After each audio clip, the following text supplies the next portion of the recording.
Bismillahirrahmanirrahim. Assalamualaikum warahmatullahi wabarakatuh. Selamat sore dan salam sejahtera untuk kita semua. Teman-teman wartawan, media yang saya cintai dan banggakan. Sore hari ini saya diminta untuk menyampaikan keterangan pers setelah tadi melakukan rapat terbatas yang dipimpin langsung oleh Bapak Presiden Prabowo Subianto.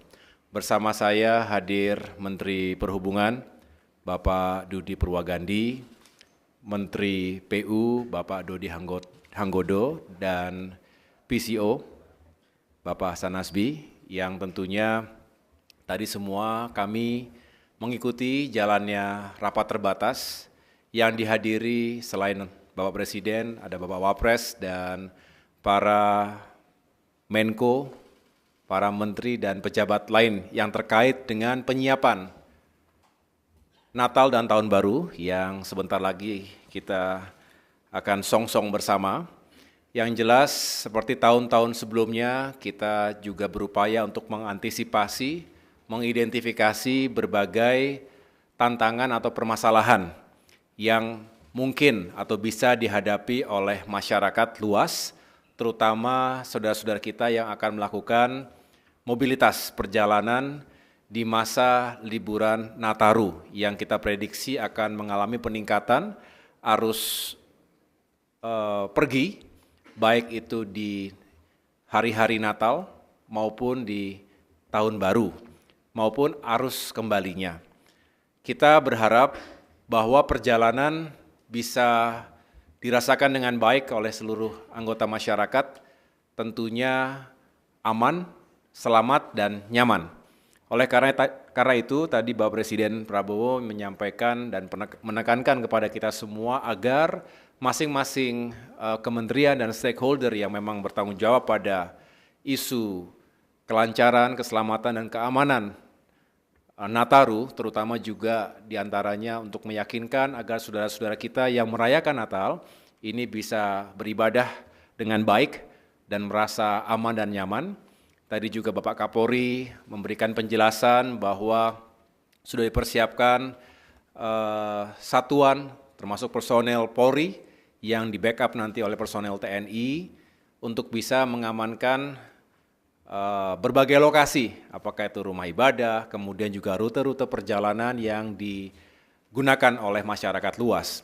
Dari Menteri Perhubungan tadi juga sudah menjelaskan, melaporkan bahwa berbagai moda transportasi, baik darat, laut, udara maupun kereta api, ini juga sudah dipersiapkan sarananya, termasuk prasarana pendukungnya, apakah bandara, dermaga, stasiun, terminal, dan lain sebagainya, ini benar-benar bisa mengakomodasi diperkirakan 110 juta masyarakat yang akan melakukan mobilitas, baik antar daerah maupun di dalam provinsi yang sama. Ini juga akan terus kita kawal, kita monitor melalui command center, posko atau posko yang digelar di berbagai titik yang memiliki kerawanan atau kerentanan terhadap situasi yang membuat traffic itu perlu dikontrol lebih baik lagi. Karena nanti diprediksi ada beberapa titik kemacetan misalnya, apakah karena memang itu rute klasik yang memang harus dipersiapkan, tetapi juga di samping itu kita juga mengantisipasi jika ada cuaca yang kurang baik. Ini biasanya terjadi mungkin di laut, ya, sehingga misalnya di Merak itu harus diantisipasi kalau terjadi cuaca yang kurang baik, terjadi delay penyeberangan kapal, maka harus diantisipasi dengan titik-titik istirahat, titik-titik standby terlebih dahulu dengan mekanisme yang dijalankan secara bersama-sama melalui satgas yang dibentuk. Dari sisi pekerjaan umum, tentu kita ingin meyakinkan agar fasilitas infrastruktur dasar termasuk jalan-jalan tol, jalan raya antar provinsi, jalan nasional, dan lain sebagainya itu juga benar-benar berfungsi dengan baik. Tadi Bapak Presiden bertanya apakah yang rusak-rusak itu sudah ditangani dan Menteri PU sudah menjawab bahwa masih terus dikerjakan, saya ulangi, sudah dilupayakan yang terbaik dan mudah-mudahan tidak ada kendala-kendala yang terlalu berarti, termasuk meyakinkan agar benar-benar para pengguna itu bisa bertransportasi dengan aman dan nyaman.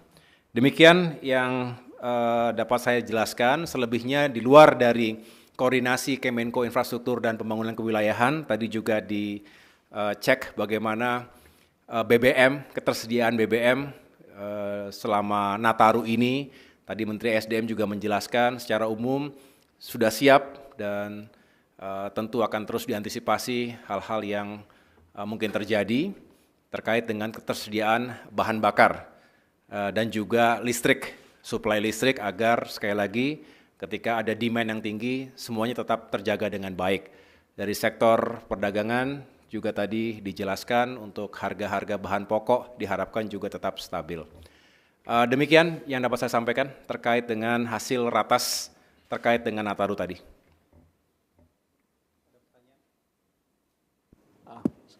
Terima kasih Pak. Saya Emir Pak dari CNBC. Sedikit aja Pak mau tanya terkait dengan tol yang difungsikan untuk saat Nataru nanti ada berapa dan di mana saja ya Pak? Terima kasih.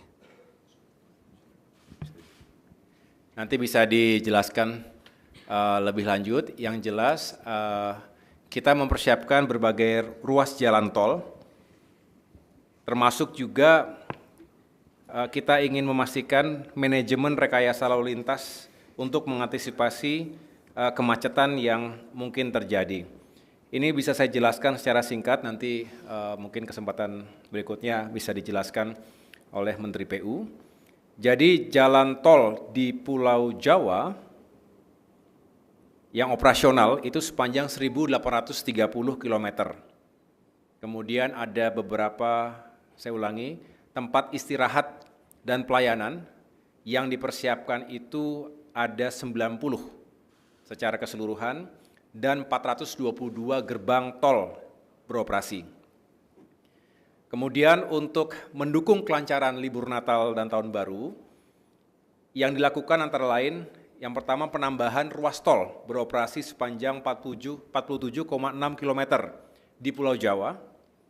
Ini ada beberapa keterangannya apakah yang di Cimanggis Cibitung, Cibitung Cilincing, Solo Yogyakarta, Serpong Balaraja dan lain sebagainya. Kemudian ada juga yang sifatnya fungsional, jalan tol fungsional sementara. Nah ini kebetulan nanti malam kan saya akan bersama Bapak Menhub mencoba track direct train dari Jakarta ke Yogyakarta. Kemudian keesokan harinya saya juga akan melakukan pemeriksaan bersama Menteri PU di segmen jalan tol fungsional khususnya yang menghubungkan Klaten dengan Prambanan, kurang lebih 8,6 km. Karena ini sifatnya belum 100% sempurna, karena sifatnya fungsional, maka memang ada beberapa yang belum sangat optimal. Tetapi kami ingin memastikan bahwa walaupun belum 100% bisa dioperasionalkan dan masih sementara sifatnya, tetapi tetap kita utamakan keselamatan dan kenyamanan masyarakat pengguna jalan tol tersebut. Kemudian yang lain-lain adalah peningkatan kapasitas jalan tol, ya, termasuk untuk Jakarta Cikampek, di mana pengoperasian tambahan 1 lajur ruas Jakarta Cikampek dari 3 lajur menjadi 4 lajur pada sejumlah kilometer yang nanti bisa dijelaskan lebih rinci di kesempatan yang lain. Saya pikir itu jaringan jalan nasional non tol di Indonesia juga akan terus kita persiapkan sehingga masyarakat nanti bisa traveling dengan lebih baik lagi. Cukup? Baik. Tarif perjalanan transportasi umum selain pesawat, apakah ada juga yang bisa diturunkan atau seperti apa skema untuk biaya perjalanan masyarakat nanti? Terima kasih. Ya, terkait tiket, memang beberapa saat yang lalu sudah diumumkan juga kepada publik atas upaya yang dilakukan oleh Kementerian Perhubungan dan berbagai stakeholder lainnya, karena terkait dengan tiket pesawat misalnya, ada elemen aftur yang berpengaruh secara signifikan. Kemudian juga penurunan jasa kebandar udaraan, baik yang ditanggung oleh passenger, oleh consumer, maupun oleh maskapai, termasuk jasa pengelola bandara di berbagai tempat.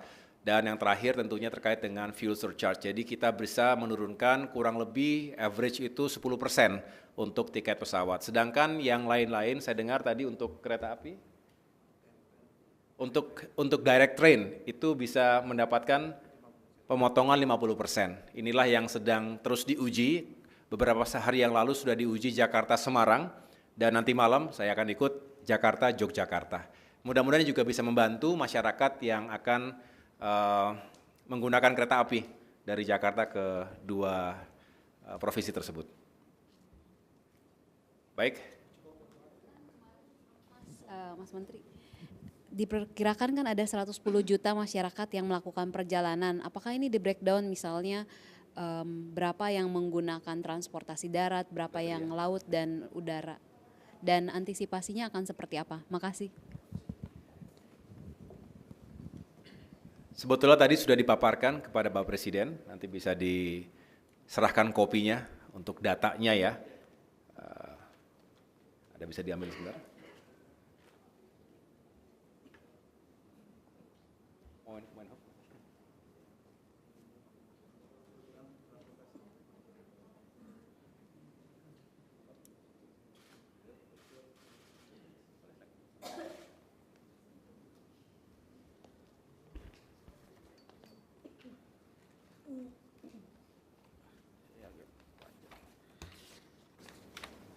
Baik, saya coba menjelaskan.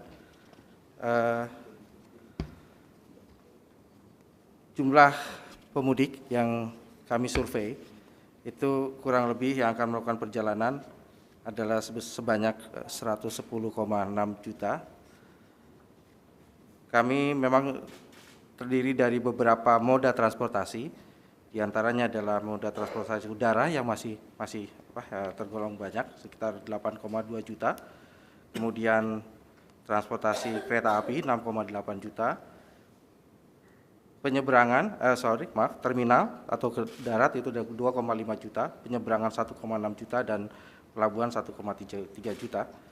Untuk detailnya nanti akan kami sampaikan juga kepada media mengenai jumlah yang akan digunakan oleh para mengenai moda transportasi yang akan digunakan oleh para pemudik. Kurang lebih demikian untuk penjelasannya. Ada lagi? Silakan. Nanti bisa di share. Siap. Cukup ya, Bapak Ibu sekalian?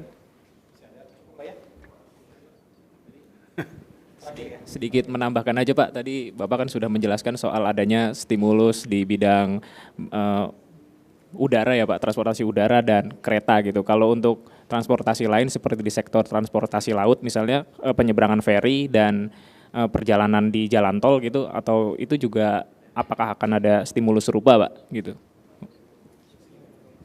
Masih harga yang sama ya.